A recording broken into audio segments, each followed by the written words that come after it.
And today I'll be talking about some ongoing work, some new work really for me, related to the use of AI in projects within the disaster risk management community. So as you heard, my primary research is in human-computer interaction, or HCI, and within that, my area of focus is a field called crisis informatics. And so as a field, I think we can say that crisis informatics seeks to examine the relationship between society, human behavior, and information technologies related to crisis and disaster. We're rooted in the area of HCI, but we draw on a lot of fields, including the sociology of disaster. We deploy both ethnographic and computational social science research methods, as well as design research. And if you've heard of crisis informatics before, it's likely that you've come across it through researchers' study of social media during the periods of crisis. When crisis informatics was launched in about 2007, 2008, this was a really intense area of focus, and so we got a lot of recognition for that research. What I've tried to do in my work is really broaden the range of concerns beyond social media and beyond that moment of crisis, and really look at other kinds of technologies and other kinds of temporalities, and we'll see that in the talk today. And in doing so, I think we've been able to connect crisis informatics to a much broader range of theory. So things like STS, geography, anthropology, and it's become a really rich and interesting sort of field of examination in the last couple of years. But just to start, I think we can motivate crisis informatics just simply by recognizing that ICTs have become a really central part about how we understand and respond to disaster, and that this role is really just set to increase. So to name just a few of the emerging systems that are reshaping the field, we have disaster risk models, which bring together a lot of different kinds of spatial data in order to help inform disaster mitigation and preparedness. Civilian GPS, which was first really only made fully available in the year 2000, is now just about in everyone's cars, cell phones, all these other devices, and that has a lot of implications for disaster management. GIS, geographic information systems, are really a central part of how we plan and conduct emergency response. Social media and social computing, as I said, are really reshaping how we think about information flows, who counts as a creator of data, who counts as a user of data during disasters. Drone imagery and other kinds of remote sensing technologies are being able to collect incredibly high resolution, high frequency update imagery and data about the planet. Biometrics and RFID are being used in everything from beneficiary enrollment and monitoring to supply chain management.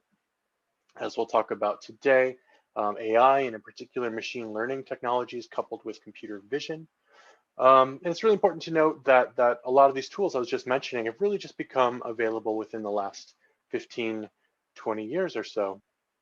And so what, as a field, crisis informatics has really sought to engage with these technologies, understand their implications, but also resist some of the kinds of techno-optimistic narratives that we see so often in the press about how technology X will revolutionize disaster response. And this is important because disasters, both in terms of their sheer numbers as well as their economic impacts, are increasing, and anthropogenic climate change, human settlement patterns, our social, political, economic systems are all contributing to that. But if we go just a bit deeper than this arrow kind of going up and to the right, there's quite a bit going on here that's really interesting. So for example, we know that economic impacts are rising faster than mortality rates, and in fact, in wealthy countries, deaths caused by disasters have fallen sharply over the past century. Of course, this is pre-COVID. We know that poor and politically marginalized communities are by far the most impacted by disaster and struggle the most in the aftermath to recover.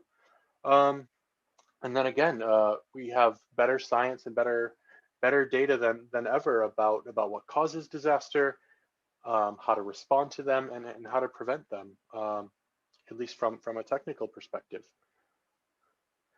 And so when you kind of take those those trends together, we can see what in fact disaster researchers have been telling us for quite a long time, that there's no such thing as a natural disaster, despite how often we hear that term.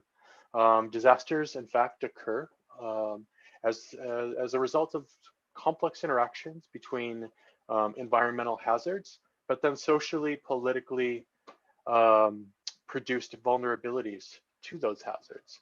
And on one sense, that's actually quite good news, because instead of being these, quote, acts of God, as we so often hear disasters described, it actually means that we collectively have agency in this situation to prevent disasters, mitigate their impacts, and speed recovery when they do happen. And so the research I'll be talking about today is within one community of experts working in the field of what's called disaster risk management, or DRM, as you'll hear me refer to it throughout the talk. That's really looking to find ways to use science, technology to prepare for disasters, mitigate their impacts, and recover more sustainably in their aftermath. This is a quite interdisciplinary community of experts from all over the world. DRM pulls on technical expertise from natural and physical scientists, economists, geographers, social scientists, um, and it's quite a global um, community of practice. You have folks from insurance companies, the UN and the World Bank, major development agencies. It's actually quite bound up with the international development sector and connected to things like the Sustainable Development Goals and the role that disaster risk reduction can play in achieving those. And really, this communities of experts is aimed at ultimately quantifying the risk and impacts of disaster and climate change, such that mitigation efforts can be determined ahead of time, as well as effective disaster recovery planned afterwards. A lot of the science that's used within disaster risk management initially came out of the insurance industry, and you'll kind of, in that picture on the left side of your screen there, you'll see sort of some of the language and ways of framing the problem that are very clearly sort of actuarial and financial, and the kinds of projects that this work tries to influence is everything from land use planning to building retrofitting schemes, like you see on the right. That's a building in Nepal that's being retrofitted for seismic risk. And I think, as I mentioned, a lot of this science does come out of the insurance industry. It's only recently that it's being taken up in a broad way by public policy and by governments in public decision making. And I think we're still grappling with some of that lineage in ways that's really interesting and we can talk about. One thing that's been challenging as a researcher to study this is that there's quite long project cycles. DRM takes place over the course of 5-10 year long projects. Disasters themselves have quite long return periods. So it can be quite difficult to really understand the direct impacts of any particular intervention, let alone the role of kind of specific design decisions made in our data infrastructures, our AI tools, as we'll talk about on these things. So that's something to keep in mind as we go forward. And certainly, as I mentioned, machine learning, particularly combined with computer vision, is really seeing a lot of interest within this disaster risk management community that I mentioned, and it's being used to produce these information products faster in ways that are less expensive or higher quality, and working with things like drone and satellite imagery to attempt to quickly create maps of say the extent of a flood in the aftermath of a flood disaster, or ahead of a disaster, try to predict the impacts of an earthquake of a given magnitude or intensity, for example, to try to produce really high resolution data sets at a global scale of things like human settlement patterns and building footprints in ways that would help us understand at a large scale the potential impacts of disaster and climate change. And so as one example, the International Federation of the Red Cross, IFRC, is experimenting with this tool called forecast-based financing, which essentially will attempts to, ahead of a flood, use information about weather forecasts, rainfall forecasts, combined with data about past floods in this area to more quickly prepare for disaster recovery and get financial assistance into the hands of people affected by weather disasters. The World Bank, this is an example from Guatemala City, was using drone imagery as well as street view cameras, so and elevation data combined with machine learning to help prioritize a retrofitting project around soft story buildings, which are vulnerable to earthquakes. So about 2 years ago, though, this group called GFDRR, the Global Facility for Disaster Reduction and Recovery, which is kind of a joint World Bank UN entity, put out a report highlighting some of these early examples. This was, I guess, late 2018 when this came out. Really, as very much like an exploratory sort of report. Here's some of these potential emerging use cases, and at the very end, there was just a couple of paragraphs about potential concerns of these tools, and they talked a little bit about privacy, a little bit about bias at the time. But I think at that point, it was what they wrote was actually really unsatisfying, and I think the people involved in it were also a bit uncertain that they really had a handle on what was going on. And in fact, in just the 2 years or so since this report came out, in our field, we've seen the potential for these tools being quite oversold or exaggerated. It's not too often that disaster risk management makes it to the New York Times, but there's quite a large story about a firm that had taken a bunch of VC money and was essentially being quite dishonest about what their tool was actually doing and how it was working. There was a publication in Nature put out that was hit with a bunch of rebuttals, and has been quite a bit of controversy since it did come out about the role of deep learning for predicting earthquakes. And outside of DRM, our community has been also watching even more examples of how AI tools in domains as diverse as criminal justice, banking, and so on, we're systematically producing these sort of racist, sexist, and otherwise discriminatory results, to the point that maybe a lot of the audience will be familiar, but the ACM is the major academic association in computer science, last June called for a moratorium on AI-enabled facial recognition tools, saying that this technology too often produces results demonstrating clear bias based on ethnic, racial, gender, and other human characteristics, and that the consequences of which frequently can and do extend well beyond inconvenience to profound injury, and in particular to the lives, livelihoods, and fundamental rights of individuals in specific demographic groups, including some of the most vulnerable populations in our society. And so this is the ACM, who many of you know are probably the furthest thing from wide-eyed radicals on these topics. And I think the credit for this is really due to a lot of the folks that organized within the ACM, many of the ACM members that were really pushing for this. And so that brings us back to sort of the disaster risk management community, who were sort of facing this situation where we were seeing, again, sort of increased exploration of these tools in our field. We were watching sort of these really troubling outcomes in other domains. And then what some of us felt was the lack of careful evaluation of the role of data and AI within DRM. And so together, to some colleagues within both some of these international institutions, but also other academics, a couple folks from the private sector, really saw this as a potentially dangerous situation, and wanted to dig a bit deeper into some of these potential problems. And so we launched a working group that was fairly informal in January of last year, so just about a year ago, and just started to look around, started to have some conversations, and we noticed a couple of things at the time. First, that there was a lot of sets of ethical guidelines in existence already related to AI.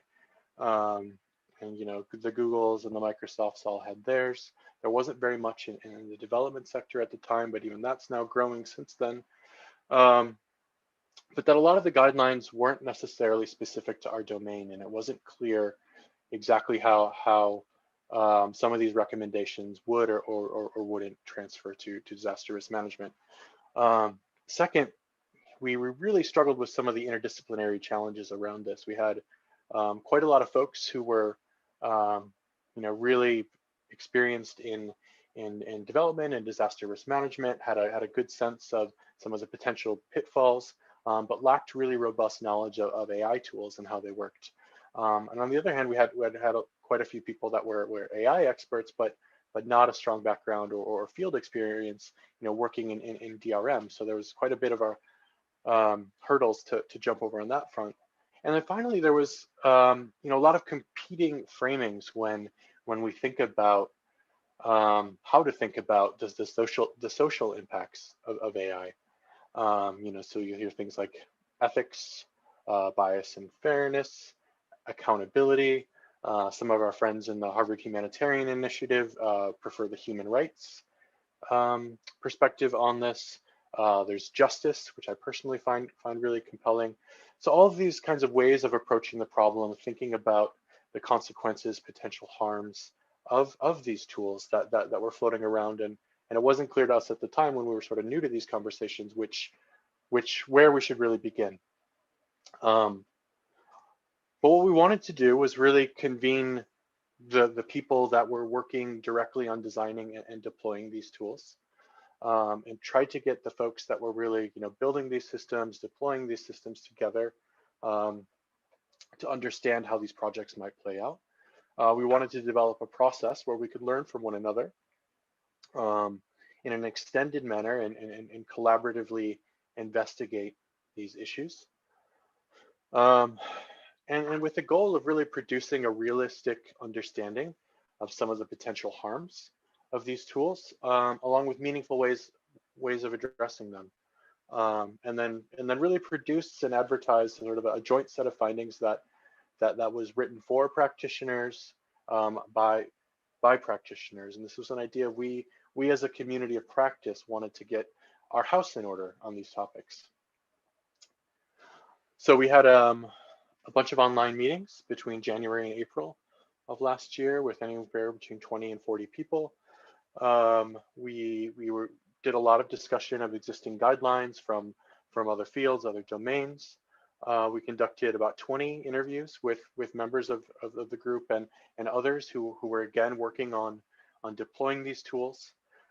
We were able to do an analysis of a couple of different case studies where these tools had already been deployed. But again, as I mentioned, the long kind of project cycle of disaster risk management can make it quite challenging to get quick information on how these projects play out. And then in kind of May and June, we had a series of online write shops where members of the group got together and collaboratively drafted a short summary of discussions and a set of recommendations. And that the outputs of that has gone to about 40 people now, from our community of practice, who have given feedback, given us suggestions, provided extra case studies, and so on. And so just kind of on the results that this group came up with, we sort of centered our concerns around four main areas that will probably look quite familiar to other folks that have been part of this conversation about AI ethics.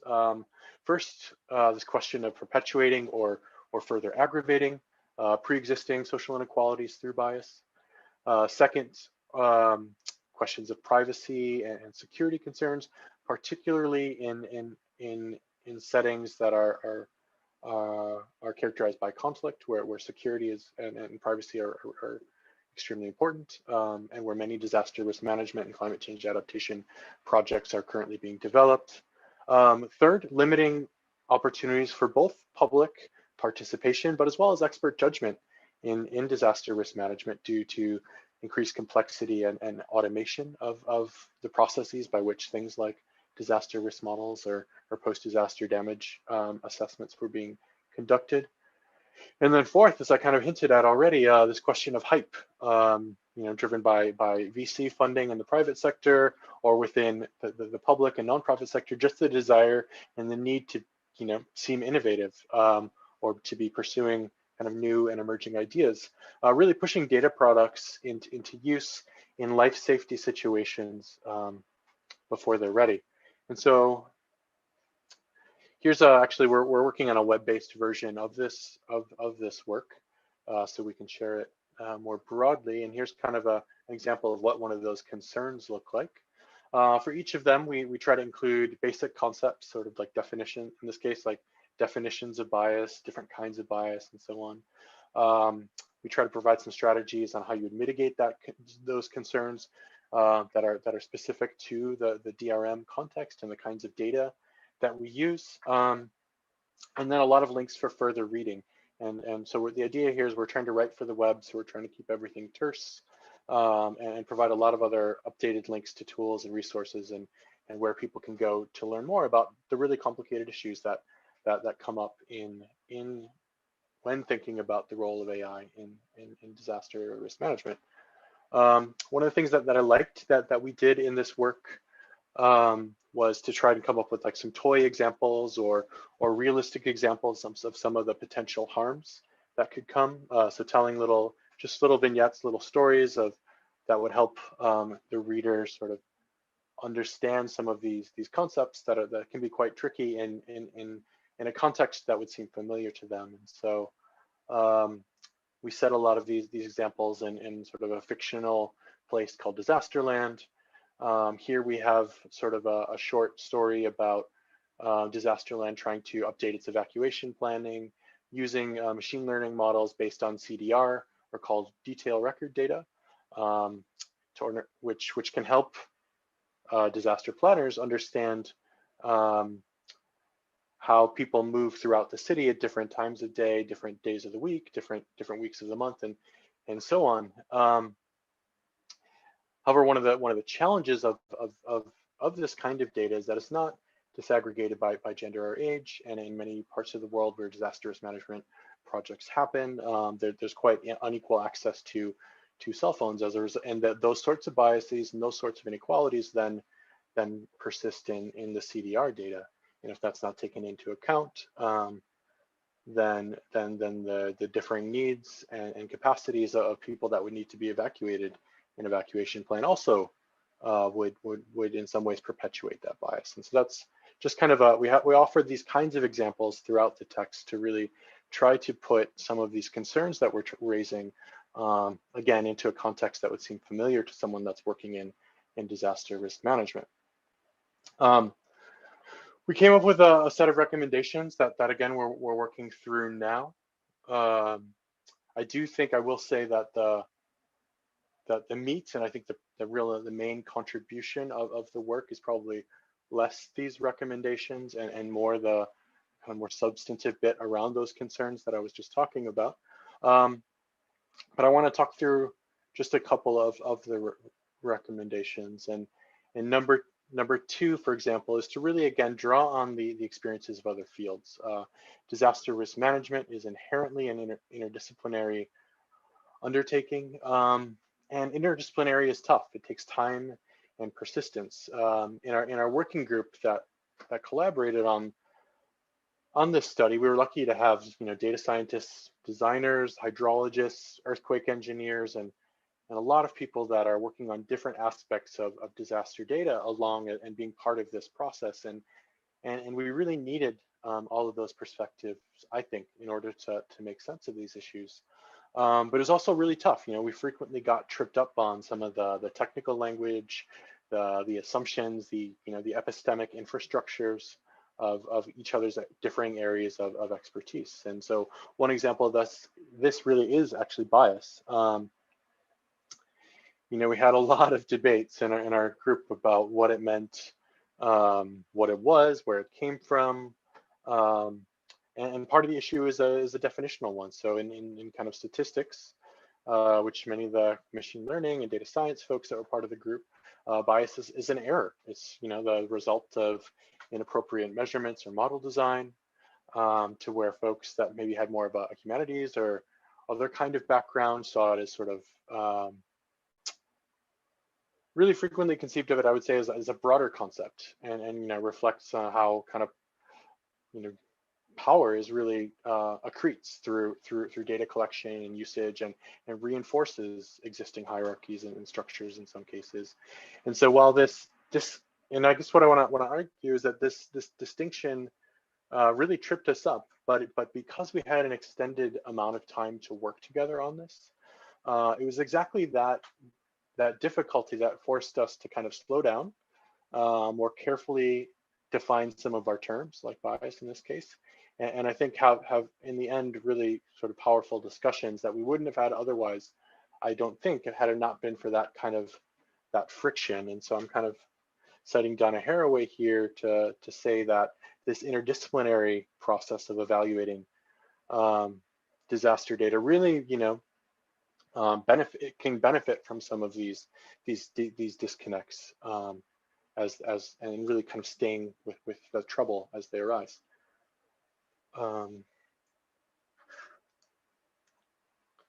Second, and this is, I think, recommendation number 7.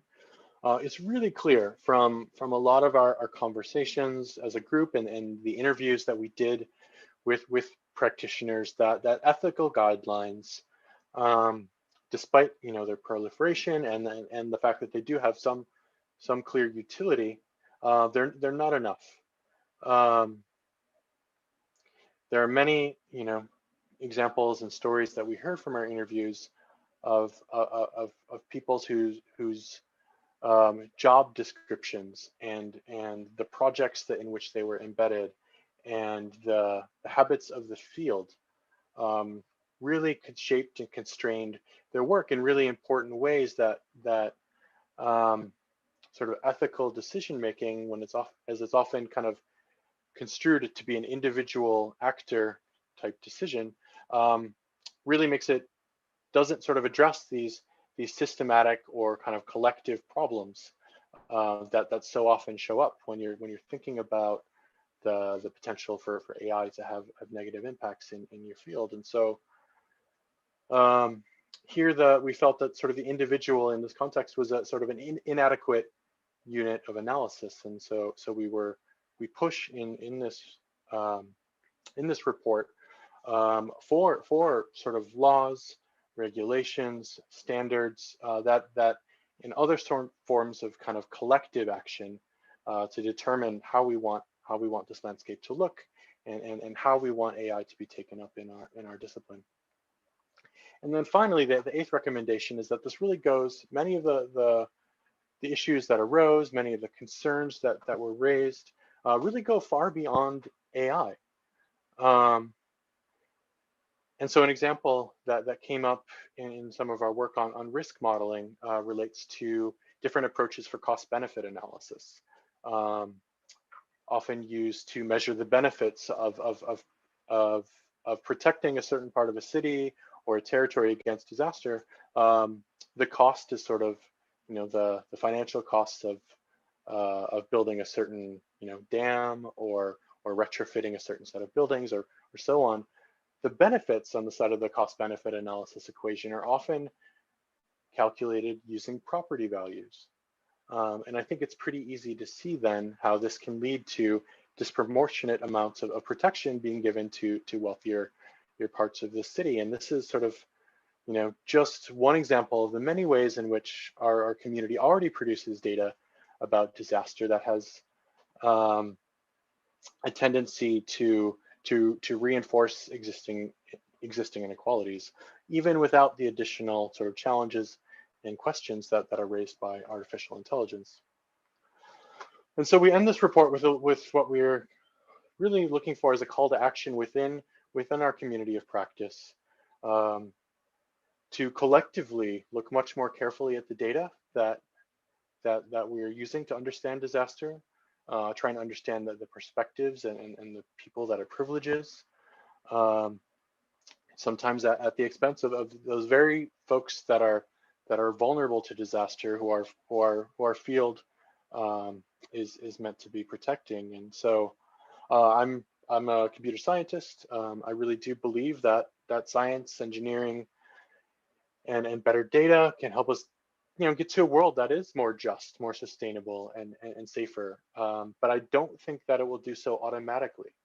And so we want to take this opportunity, which is really afforded by the intense scrutiny that AI is receiving right now in our field, to engage with some of these much deeper, much more fundamental questions about how we collect data and produce knowledge about disaster.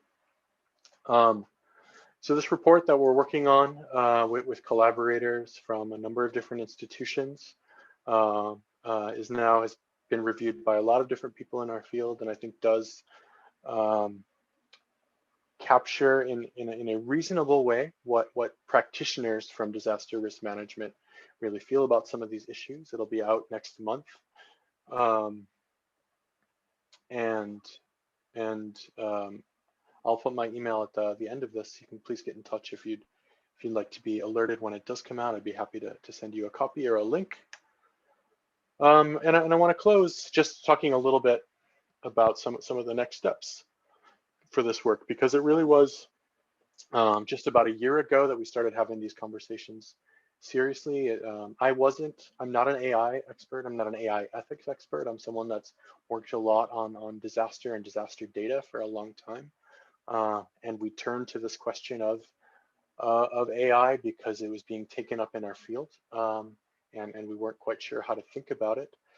So we really consider this as the start of a longer process.